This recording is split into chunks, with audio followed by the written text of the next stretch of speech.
I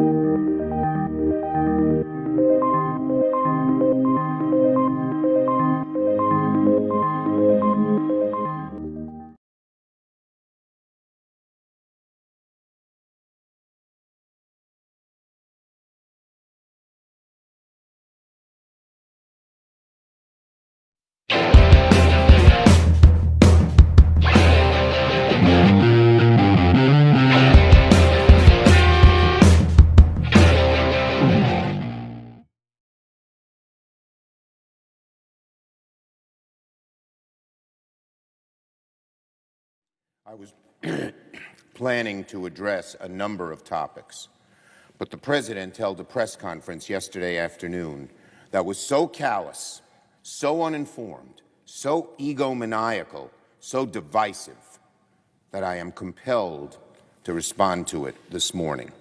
We're in the middle of a global pandemic that has killed nearly 200,000 Americans, far more than the number of Americans who died in World War I. More than any other nation on God's green earth. And here's how the President spoke about the number of American deaths yesterday at his press conference. Quote, "If you take the blue states out, we're at a level that anyone in the world would be at.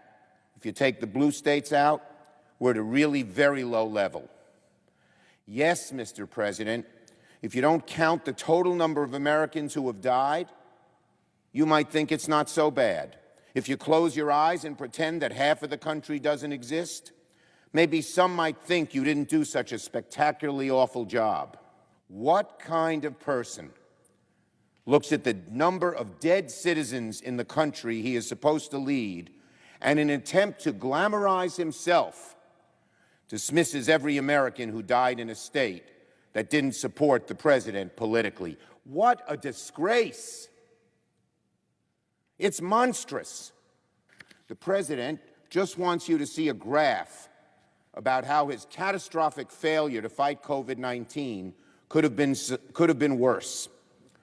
I suggest President Trump spend some time reading the stories of the men and women across the country who have passed away from this terrible virus.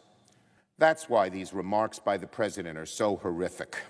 What does the outcome of an election determine if these lives should be counted?